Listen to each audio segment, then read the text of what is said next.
देखिए शंकर भगवान के शादी है कुछ दिन में 26 तारीख है। 26 तारीख है ना है शिवरात। शंकर भगवान के शादी है। शादी के गीत वो गाने जा रहे हैं पूजा दीदी और साथ में अस्मिता दीदी है। हाँ देखिए अच्छा लगेगा तो सब्सक्राइब करिएगा, लाइक करिएगा, शेयर करिएगा। नहीं भी लगेगा तो कोई बात नहीं है। सही बात है। ले 50 चल भाई पास ना देखो ना कोई ना आगे तक सांझी आके बेरिया भोला बाबा पिया हवा कैला न रामा। सांझी आके बेरिया भोले बाबा पिया हवा कैला न रामा। भोरे उठी बिदैया मंगला न भोरे उठी बिदैया मंगला न रामा। सांझी आके बेरिया बाबा पिया हवा कैला न रामा। सांझी आके बेरिया भोले बाबा पिया हवा भोरे उठे बिदैया मंगला न रामा। भोरे उठे बिदैया मंगला न रामा। माचिया बैठाला गौरी के मामे बोलला न रामा। माचिया बैठाला गौरी के मामे बोलला न रामा। मोरो गावरे भूतारुए हाके न रामा। मोरो गावरे भूतारुए हाके न रामा।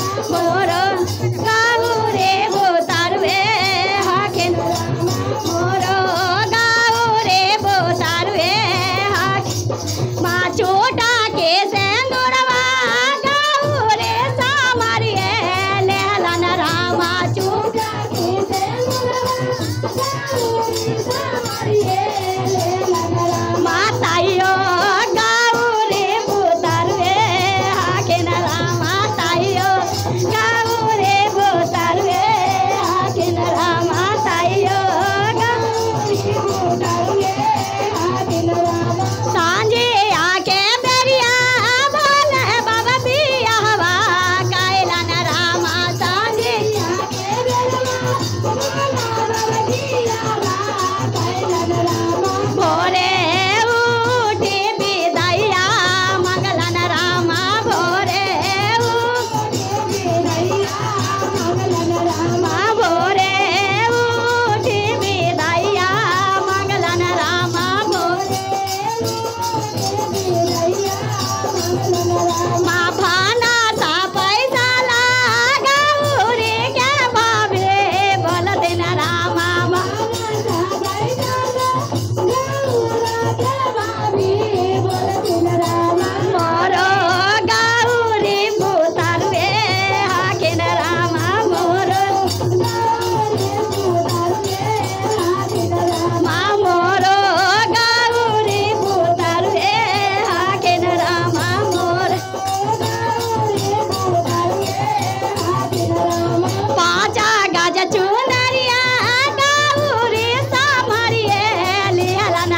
मैया